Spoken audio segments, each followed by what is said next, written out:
7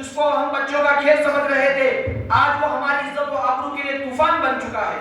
جس دین کا چرچا محمد کر رہے تھے، ان کے ماننے والوں کی تعداد روز بروز بڑھتی جا رہی ہے، ہمارے خدا کی توہین کی جا رہی ہے، جھٹلایا اور ٹھکرایا جا رہا ہے۔ اس لیے عرب کے بہادروں، اب پوری طاقت سے آگے بڑھو، ورنہ وہ دن دور نہیں کہ مکہ سے ذلیل و خوار ہو کر نکلنا پڑے گا۔ ابو جہل کی تقریر نے پوری قوم کو گرما دیا، طرح طرح کی تدبیریں پیش کی گئی۔ بڑی دیر کے بعد یہ ہولناک تدبیر پاس ہوئی کہ محمد اور ان کے ماننے والوں کا بالکل بائیکاٹ کر دیا جائے، ان سے خرید فروخت، سلام کلام، لین دین بالکل بند کر دیا جائے۔ چنانچہ ایک عہد نامہ لکھ کر خانہ کعبہ پر لٹکا دیا گیا۔ یہ پوری قوم کا فیصلہ تھا، اس کے خلاف کرنے کا کسی کو اختیار نہ تھا، کسی کی مجال نہ تھی۔ مسلمانوں کو شیبے تعلیم میں بند کر دیا گیا۔ مسلمانوں میں بچے، بوڑھے، جوان، عورتیں سب تھے۔ کھانے کے سامان دھیرے دھیرے ختم ہو گئے، درختوں کے چھالے کھا کھا کر، کانٹے چبا چبا کر دن بتانے لگے۔ صرف ایک دن کے لیے پابندی ایام حج میں ڈالی گئی۔ مسلمان گھاٹی سے باہر آ گئے، کپڑے پھٹ گئے، آگے دھس گئی، قدم لڑکھڑا رہے تھے، لیکن قربان جاؤ مسلمانوں پر جن کے زبان پر کوئی شکایت نہ تھی۔ مسلمانوں کی خستہ حالت دیکھ کر کفار پہنا لگا رہے تھے اور کہہ رہے تھے کہ اے مسلمانوں، کیوں تم اپنے آبا و اجداد کا دین چھوڑ کر ہلاک و برباد ہو رہے ہو؟ تم اب بھی محمد کا ساتھ چھوڑ دو، ہم تم پر سے یہ ساری پابندیاں ڈالیں گے۔ مگر مسلمانوں نے جواب دیا، اے کفار سن لو، ہم حق پا چکے ہیں، ہم دربار محمد میں اقرار محمد کر چکے ہیں، ہم پر اسرار محمد کھل چکے ہیں، گفتار محمد نے ہمیں محو کر دیا ہے، انوار محمد سے ہم فیضیاب ہو چکے ہیں، لہٰذا ہم طوفان سے ٹکرا سکتے ہیں، خون کا دریا بہا سکتے ہیں، آگ کے بستر پر سو سکتے ہیں، بھوک سے تڑپ تڑپ کر دم توڑ سکتے ہیں، مگر مصطفیٰ کی رسالت کا انکار نہیں کر سکتے۔ اس ابتلا و آزمائش کے بعد میں پورے 3 سال مکمل ہونے والے ہیں۔ عورتوں کی آنکھیں دھس گئی، جوان بھوک سے چکرانے لگے، پھول جیسے بچے اپنی ماؤں کی گود میں تڑپنے لگے۔ اس گھاٹی کا سب سے چھوٹا بچہ عقیل اچانک اپنی آنکھیں کھولتا ہے اور اپنی امی سے کہتا ہے کہ میں بھوک سے مر جاؤں گا، ماں مجھ کو بچا لو ورنہ میں مر جاؤں گا۔ ماں کے ضرورت کا بندھن ٹوٹ جاتا ہے، وہ بے تحاشا اپنا سر زمین پر پٹکنے لگتی ہے، لوگ سنبھالنے لگتے ہیں اور کہتی رہتی ہے کہ مجھے چھوڑ دو، میں اپنے دستے جگر سے پہلے مرنا چاہتی ہوں۔ میرے دوستوں، یہ ایک واقعہ نہیں بلکہ ہزاروں سینکڑوں واقعات تاریخ کے اندر موجود ہیں کہ صحابہ کرام رضوان اللہ علیہم اجمعین نے اپنی جان کی پرواہ نہ کی۔ کتنے مسائل اور آرام آئے لیکن دین سے نہیں ہٹے۔ اس کی ایک مثال حضرت خبیب رضی اللہ عنہ کو جب قید کر لیا گیا اور قید کر کے انہیں پھانسی کی سزا سنائی گئی، اور جب پھانسی کی سزا سنائی گئی اور پھانسی دینے کے لیے جب ان کو لے جایا گیا تو حضرت خبیب رضی اللہ عنہ نے کہا، کفاروں سے کہا کہ مجھے 2 رکعت نماز پڑھنے کی اجازت دیجیے۔ جب 2 رکعت نماز سے فارغ ہو چکے تو کہا کہ اگر تمہارے گمان نہ ہوتا کہ خبیب موت کے در سے نماز کا مطالبہ کر رہا ہے تو میں اور نماز پڑھنے کو چاہتا۔ لہٰذا جب سولی پر چڑھانے کے لیے لے جایا گیا تو کفار کہہ رہے تھے کہ اے خبیب، اگر تم اپنی جان کی پرواہ کرتے ہو، اگر تم نجات پانا چاہتے ہو تو اب بھی محمد کا ساتھ چھوڑ دو، اپنے آبا و اجداد کا دین اختیار کر لو، ہم تم پر سے ساری پابندیاں ڈالیں گے، ہم تم نجات دیں گے۔ مگر اس عاشق رسول کا اپنے سینے پر ہاتھ رکھ کر اس عاشق رسول کا جواب سنیے۔ اس عاشق رسول نے جواب دیا، ارے بے وقوف، ایمان اور لذت سے بیگانے، ارے بے وقوف، ایمان اور لذت سے بیگانے، محمد اور محمد کی محبت کو تو کیا جانے؟ کہاں برداشت دیکھی ہے تو نے شہدائے محمد کی، کہاں برداشت دیکھی ہے تو نے شہدائے محمد کی، خلش برداشت نہیں کر سکتا پائے محمد کی۔ یہ سب کچھ گوارا ہے مگر یہ نہیں دیکھا جا سکتا، یہ سب کچھ گوارا ہے مگر یہ نہیں دیکھا جا سکتا کہ ان کے پاؤں تلے ایک کانٹا بھی چوب جائے۔ دنیا والوں ذرا سوچو کیسی سنگین گھڑی تھی، کتنا بھیانک منظر تھا، مگر مصطفیٰ کی باتوں سے منہ نہ موڑا۔ آج ہم بھی تو رسول اللہ صلی اللہ علیہ وسلم کے غلامی کا دعویٰ کرتے ہیں تو سن لیجئے، اگر ہم نماز پڑھتے ہیں، روزہ رکھتے ہیں، حج ادا کرتے ہیں، زکوٰۃ دیتے ہیں اور اسلام کے دیگر اعمال ادا کرتے ہیں تب تو ہم اپنے وعدے میں پکے ہیں، ورنہ ہمارا وعدہ بالکل باطل و بیکار ہے۔ پہلے کے مسجدیں تھیں کچی تو پکے تھے نمازی، پہلے کی مسجدیں تھیں کچی تو پکے تھے نمازی، آج کے مسجدیں پکے ہیں تو کچے ہیں نمازی۔ بھلا بتلائیے کہ آپ صلی اللہ علیہ وسلم اور صحابہ کرام رضوان اللہ علیہم اجمعین نے ان کے اتنے مسائل اور آلام کو کیوں کر برداشت کیا؟ کیا وہ کمزور تھے؟ نہیں، ہرگز نہیں، بلکہ وہ تو عرش و فرش کے، لوح و قلم کے، شجر و حجر کے، ارض و سما کے، حور و ملائک کے، جن و بشر کے، ارض و سما کے رسول ہادی بن کر آئے تھے، اور جو رسول بن کر آتا ہے اللہ اس کو پورا قادر بنا کر بھیجتا ہے۔ آپ صلی اللہ علیہ وسلم کے پاس اتنی طاقت و قوت تھی کہ اگر صرف انگلی سے اشارہ کر دیتے تو پورا مکہ ہلاک و برباد ہو جاتا. پورے مکہ والوں پر پتھر برستے. باہر گئے عقیل اور ان کی والدہ کو دیکھ کر مکہ میں کوہرام مچ گیا. آپ صلی اللہ علیہ وسلم سجدے میں گرے ہوئے ہیں. ابو طالب جو آپ صلی اللہ علیہ وسلم کی چچا ہے آپ کے پاس آتے ہیں اور کہتے ہیں کہ بھتیجے اب برداشت کرنے کی طاقت نہیں, اب تلوار چلانے کی اجازت دو. آپ صلی اللہ علیہ وسلم نے ارشاد فرمایا انشاءاللہ آج ہم گھاٹی سے باہر آ جائیں گے.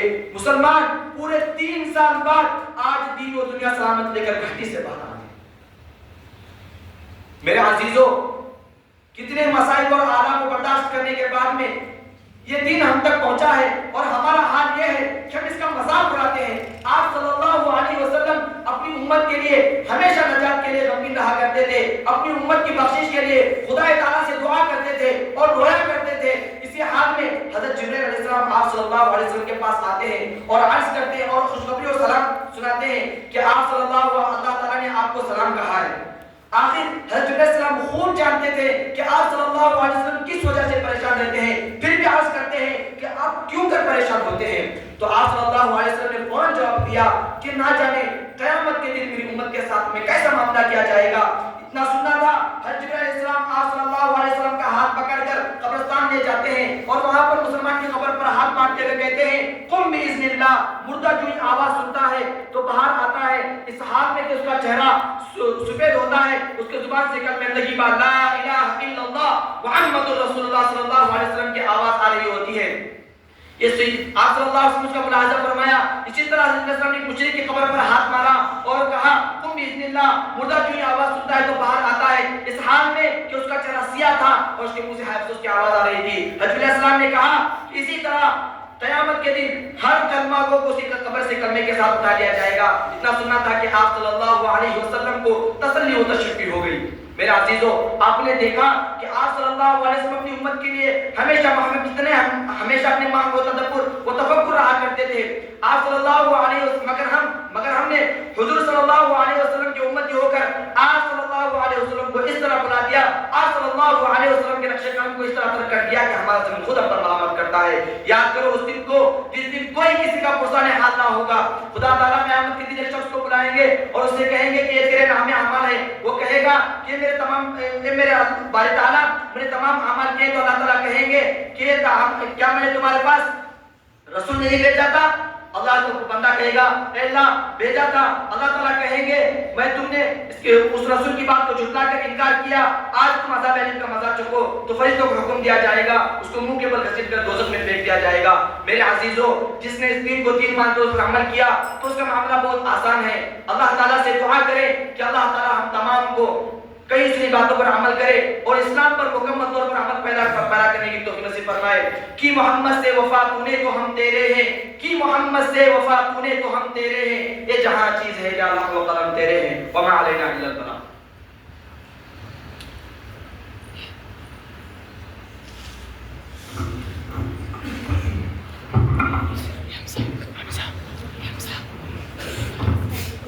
عبد الرزاق پرمانند واڑی متعلم عربی ششو. کلیئرٹی برابر نہیں سی.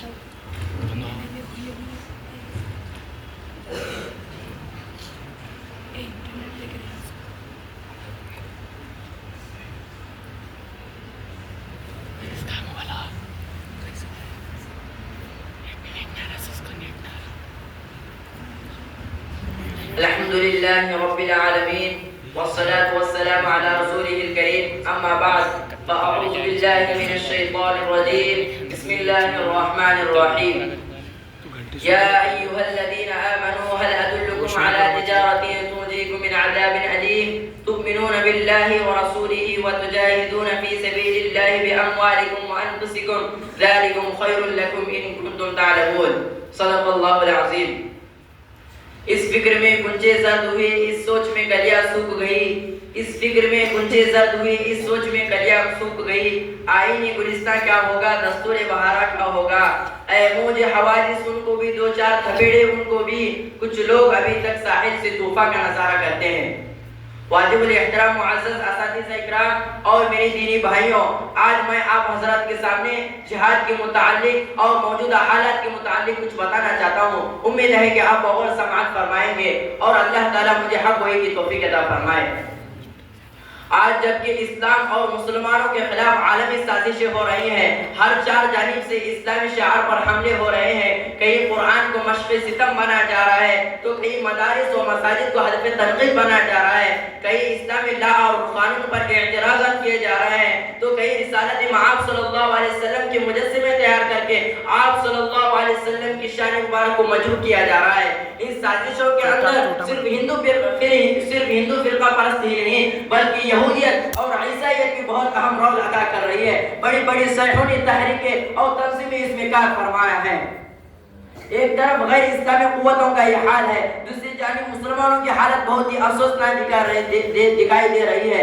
جمود و تعطل کی کیفیت طاری ہے، جوش و جذبہ ابھرتے ہوئے نظر نہیں آتا، حوصلے اور ولولے بالکل عنقا ہے۔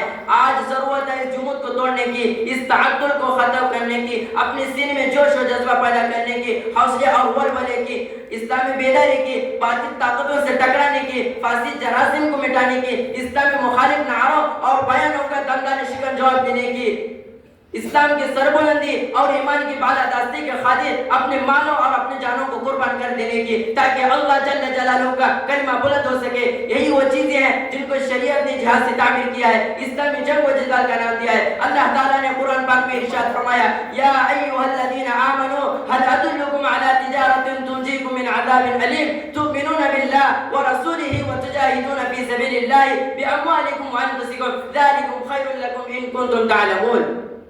ابو داؤد شریف کی روایت ہے، جناب مدنی کریم صلی اللہ علیہ وسلم نے ارشاد فرمایا، جاہدوا المشرکین باموالکم وانفسکم والسنتکم، کہ تم مشرکین سے اپنے مالوں اور اپنے جانوں اور اپنے زبانوں کے ذریعے جہاد کرو۔ میرے غیر مسلمانوں، آج ہمارے سامنے ملک کے حالت نے واضح کر دیا ہے۔ بابل مسجد کی مسماری نے، قرآن کریم پر اعتراضات نے، رسالت مآب صلی اللہ علیہ وسلم کی اہانت نے، مسلم نوجوانوں کے قتل نے، ماؤں اور بہنوں کی عصمت دری نے یہ ثابت کر دیا ہے، کفر کی اشاعت و تبلیغ کے اشتعال انگیز بیانات نے بالکل حجت تام کر دیا ہے کہ ہمیں اس ملک کے اندر کوئی مذہبی آزادی حاصل نہیں ہے۔ اگر اسلامی آزادی کا مقصد یہ ہے کہ جو چاہے نماز پڑھے، جو چاہے نمازیوں کا گلا گھونٹ دے، جو چاہے صحابہ رضی اللہ عنہ پر بد زبانی کرے، جو چاہے ہمارے علماء کے خلاف بیان دے، جو چاہے ہمارے مساجد و مدارس کو منہدم کر دے، جو چاہے سود کے حلت کے فتوے و اخبارات رسائل میں رقم کر کے جو چاہے ہمارے مساجد و مدارس کو منہدم کر دے، جو چاہے جہاد کی ٹریننگ پر روک لگا دے، جو چاہے ہمارے نوجوانوں کو فحاشی اور عریاں میں ڈبو دے، جو چاہے ہماری مذہبی کتابوں پر بیٹ لگا دے، ایسی آزادی کو ہم کل بھی لعنت بھیجتے تھے اور آج بھی لعنت بھیجتے ہیں۔ ہمیں آزادی چاہیے صرف اور صرف رب کے کلمے کی آزادی، ہمیں آزادی چاہیے رب کے نظام کی آزادی، ہمیں آزادی چاہیے علماء کے تقدس کی آزادی، ہمیں آزادی چاہیے دین کے بالادستی کی آزادی، ہمیں آزادی چاہیے اسلام کے لا اور قانون کی آزادی، ہمیں آزادی چاہیے کہ سپریم کورٹ سے لے کر ایک عام عدالت تک رب کا قانون ہوگا، نبی کا دستور ہوگا، قرآن کا قانون ہوگا، صحابہ کا نظام ہوگا۔ اللہ اکبر۔ برادر ملت اسلامیہ، ایک طرف بابل مسجد گرتی ہے، دوسری طرف رام مندر کی تعمیر ہوتی ہے، ایک طرف کشمیر کے مسلمانوں کا خون ہوتا ہے، ایک طرف بوسنیا کے مسلمانوں کا خون ہوتا ہے، دوسری طرف کشمیر کے نوجوانوں سے خون کی ہولی کھیل جاتی ہے۔ اگر کوئی صدائے جہاد بلند کرتا ہے،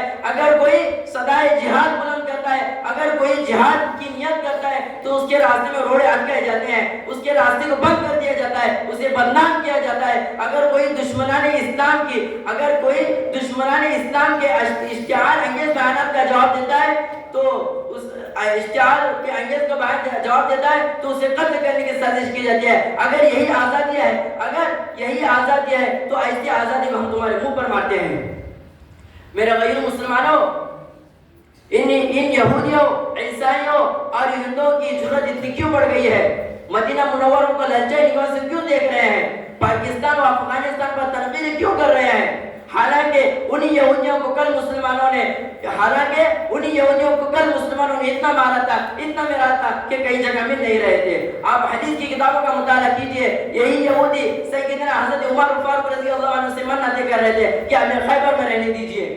جب حضرت عمر فاروق رضی اللہ عنہ نے ان کو وہاں سے نکالنے کا فیصلہ کیا تو ایک بڑے یہودی نے آ کر کہا، اے امیر المؤمنین، اے حضرت عمر فاروق رضی اللہ عنہ، آپ ہی کے سامنے تو حضور صلی اللہ علیہ وسلم نے کہا تھا کہ ان یہودیوں کو خیبر میں رہنے دو، تو آج ہمیں پھر کیوں نکال رہے ہیں؟ تو حضرت عمر فاروق رضی اللہ عنہ نے جواب دیا، اے دشمن خدا، مجھے حضور صلی اللہ علیہ وسلم کا ایک فرمان یاد ہے، مجھے یہ بھی یاد ہے کہ اللہ کے نبی کریم صلی اللہ علیہ وسلم نے تیری طرف اشارہ کر کے کہا تھا کہ وہ دن بھی آئے گا کہ مسلمان تم کو خیبر سے نکالیں گے، اس لیے میں تم کو خیبر سے نکالوں گا، خیبر کو تم سے پاک کروں گا۔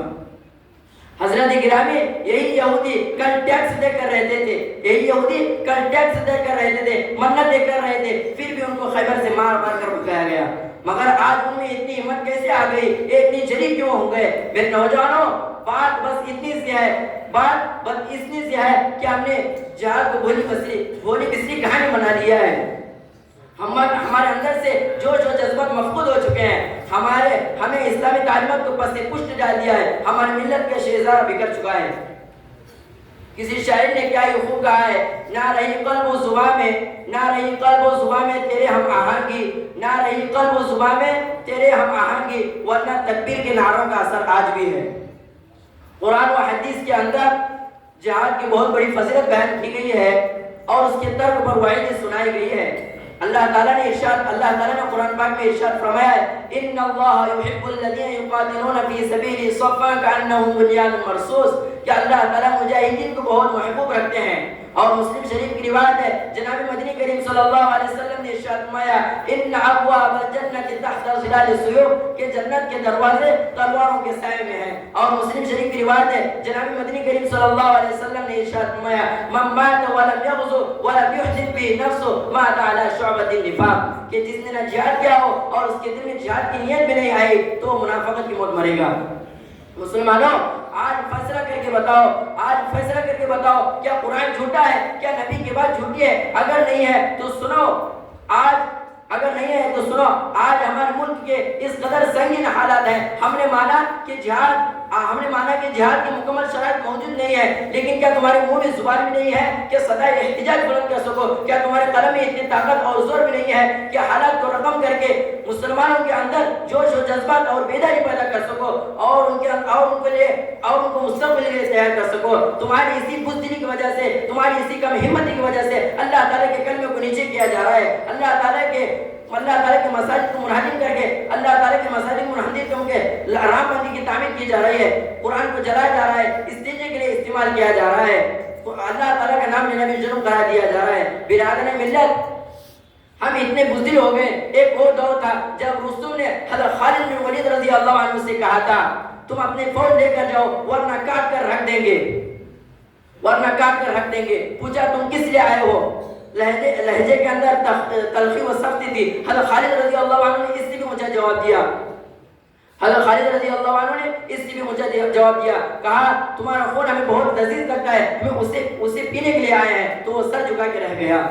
اسی طرح روم کے بادشاہ ناصر نے ہارون رشید کی طرف خط لکھا، اب ہم عادت ہو چکے ہیں، ٹیکس ادا نہیں کریں گے۔ تو جواب تحریر فرمایا، مضمون یہ تھا، اللہ کے نام سے شروع کرتا ہوں، ہارون رشید کی جانب سے رومی کتے کے نام۔ مسلمان جواب سنایا نہیں کرتا بلکہ دکھایا کرتا ہے، تو میرا جواب سنے گا نہیں بلکہ اپنے آنکھوں سے دیکھے گا۔ تو پھر ہارون رشید نے اپنے لشکر کے ساتھ ناصر کے ساتھ سرحد پر چڑھائی کر دی اور ناصر دوبارہ جزیہ دینے کے لیے تیار ہو گیا۔ میں اپنی اس چھوٹی سی تقریر کو ختم کرنا چاہتا ہوں۔ وآخر دعوانا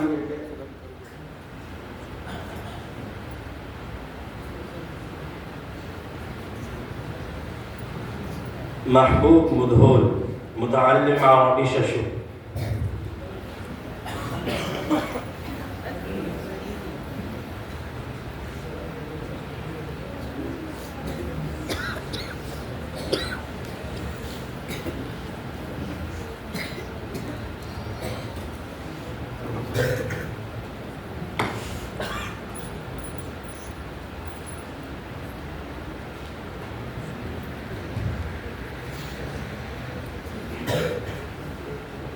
نحمده ونصلي على رسوله الكريم أما بعد فقد قال تبارك وتعالى في القرآن المجيد والفرقان الحميد أعوذ بالله من الشيطان الرجيم بسم الله الرحمن الرحيم سبحان الذي خلق الأزواج كلها مما تنبت الأرض ومن أنفسهم ومما لا يعلمون وآية لهم الليل نسلخ منه النهار فإذا هم مظلمون والشمس تجري لمستقر لها ذلك تقدير العزيز العليم والقمر قدرناه منازل حتى عاد كالعرجون القديم صدق الله العظيم.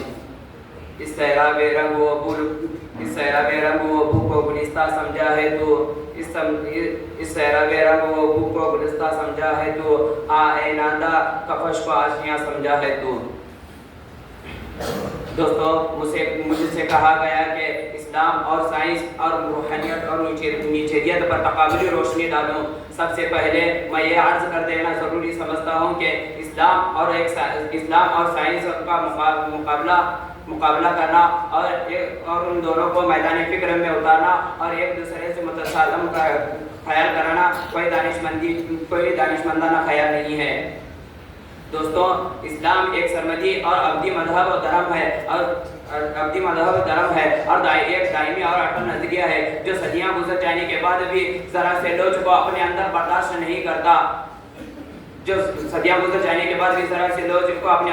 نہیں کرتا اسی آب و تاب کے ساتھ کھلتا اور چمکتا رہے گا جس طرح تقریباً 1400 صدی پہلے چمکا تھا.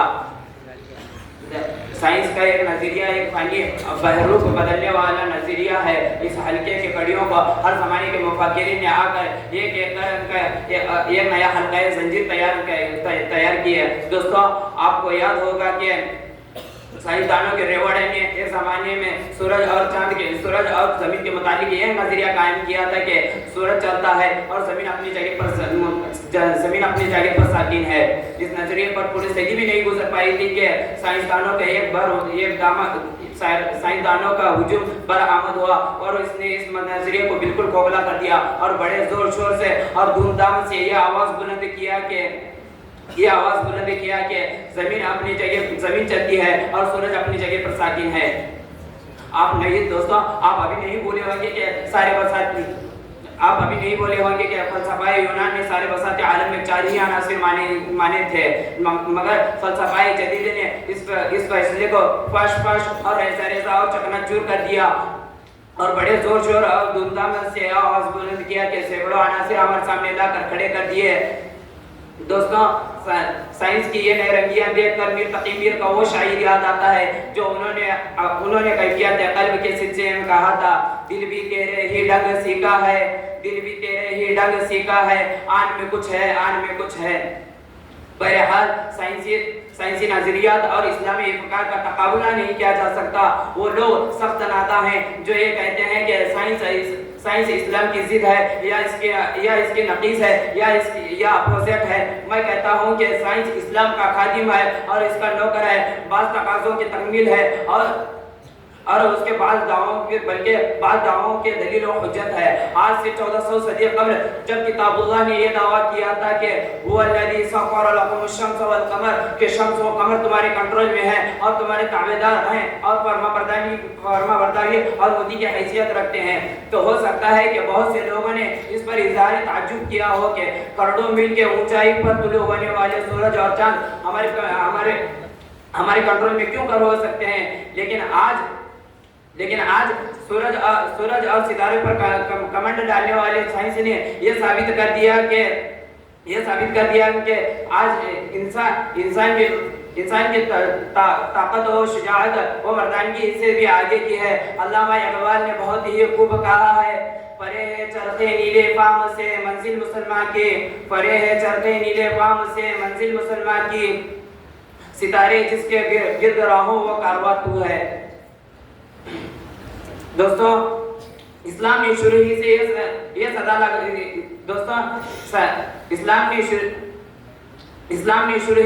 صدا لگائی تھی کہ چاند ایک مخلوق ہے اور اس میں کوئی معبود بننے کی کوئی صلاحیت اور طاقت نہیں ہے اور ایسے مذہب والوں کو ضرور سائنسدانوں پر دانت پیسنی چاہیے کہ سائنسدانوں نے جا کر ان کے معبودوں کے کندھوں پر سواری لے لی اور چند دیوتا کو پیروں سے روند آئے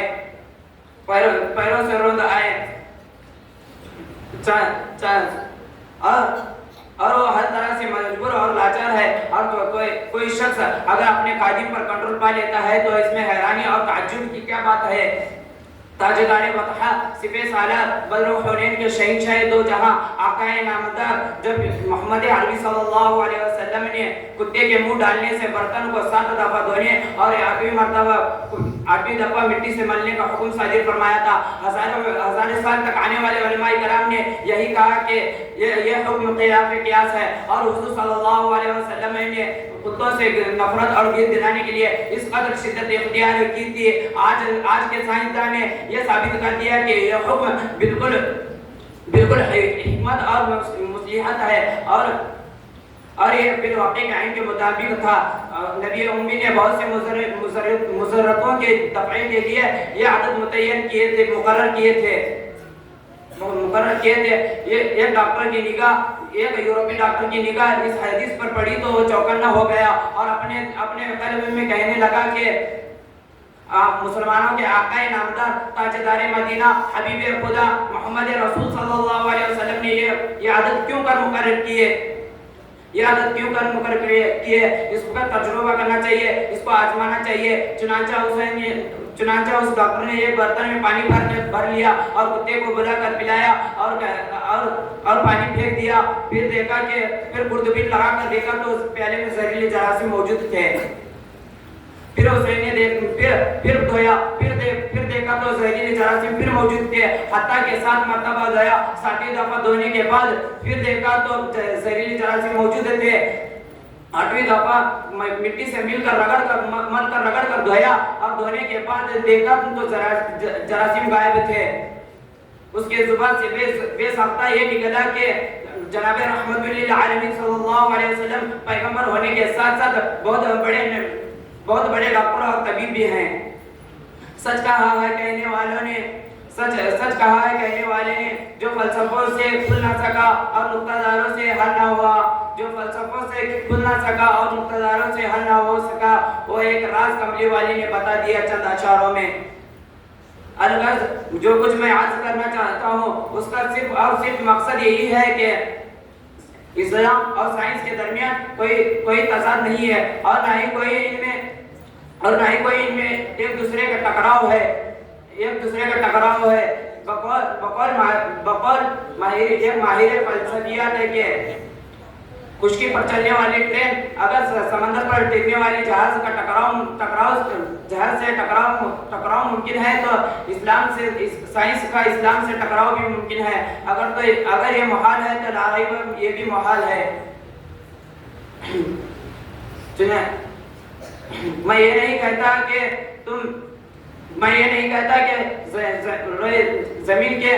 زمین کے معدنیات کے تحقیق و تفتیش نہ کی جائے. میں یہ نہیں کہتا کہ زمین کے کوئی چپے اور گوشے کے آثار قدیمہ پر سراغ نہ لگایا جائے. میں کہتا ہوں کہ تم سب کچھ ضرور کرو اور خدا خود قرآن میں کہتا ہے فَسِيرُوا فِي الْأَرْضِ فَانظُرُوا كَيْفَ كَانَ عَاقِبَةُ الْمُكَذِّبِينَ کہ زمین پر چل پھر کر دیکھو اور معائنہ کرو اور وہاں کے کنڈرات تم کو بتائیں گے کہ پیغمبروں کے خلاف آنے والے قوموں کا کیا ہوا اور ان کا عاقبت اور انجام کیا ہوا. میں اپنی تقریر کو ختم کرتا ہوں. وآخر دعوانا ان الحمدللہ رب العالمین.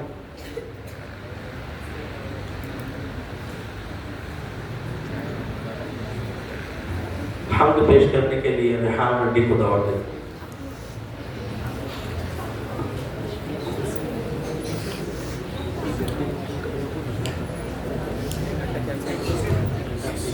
السلام علیکم ورحمۃ اللہ وبرکاتہ.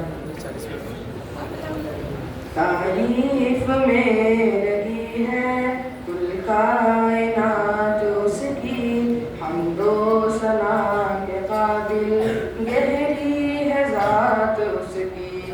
تعریف میں لگی ہے کل کائنات اس کی، گہری ہے ذات اس کی تاریکیاں دلوں کی مٹتی ہے جن کو پڑھ کر قرآن ہے وہ روشن ایک بات اس کی تاریکیاں دلوں کی مٹتی ہے جن کو پڑھ کر قرآن ہے وہ روشن ایک بات اس کی اپنے لیے یہی ہے اس زندگی کا مقصد ہم بندگی کریں گے ساری حیات اس کی تعریف میں لگی ہے کل کائنات اس کی حمد و ثنا کے قابل گہری ہے ذات اس کی اس کا ہر ایک پہلو 100 پہلوان گرائے تب ہم پہ کھل سکی ہے جملہ صفات اس کی اس کا ہر ایک پہلو 100 پہلوان گرائے تب ہم پہ کھل سکی ہے جملہ صفات اس کی اے کاش یہ ارادہ تکمیل کو بھی پہنچے میں لو لگائے بیٹھوں دن ہو کے رات رب کی تعریف میں لگی ہے کل کائنات اس کی حمد و ثنا کے قابل گہری ہے ذات اس کی میں لکھتا جا رہا ہوں سب پڑھتے جا رہے ہیں سامان دہر بقا ہے حمدیات اس کی میں لکھتا جا رہا ہوں سب پڑھتے جا رہے ہیں سامان دہر بقا ہے حمدیات اس کی موجے مچل مچل کے وحدت کے نغمے گائے بہتی ہے خاک قسمیں میلو فرات اس کی تعریف میں لگی ہے کل کائنات اس کی حمد و ثنا کے قابل گہری ہے ذات اس کی گمراہ اس کا ہونا ممکن نہیں ہے حافظ جس شخص کو میسر ہو تعلیمات اس کی گمراہ اس کا ہونا ممکن نہیں ہے حافظ جس شخص کو میسر ہو تعلیمات اس کی تعریف میں لگی ہے کل کائنات اس کی حمد و ثنا کے قابل گہری ہے ذات اس کی تعریف میں لگی ہے کل کائنات اس کی حمد و ثنا کے قابل گہری ہے ذات اس کی السلام علیکم ورحمۃ اللہ وبرکاتہ ماشاء اللہ سیف اللہ کرجی متعلم عربی ششور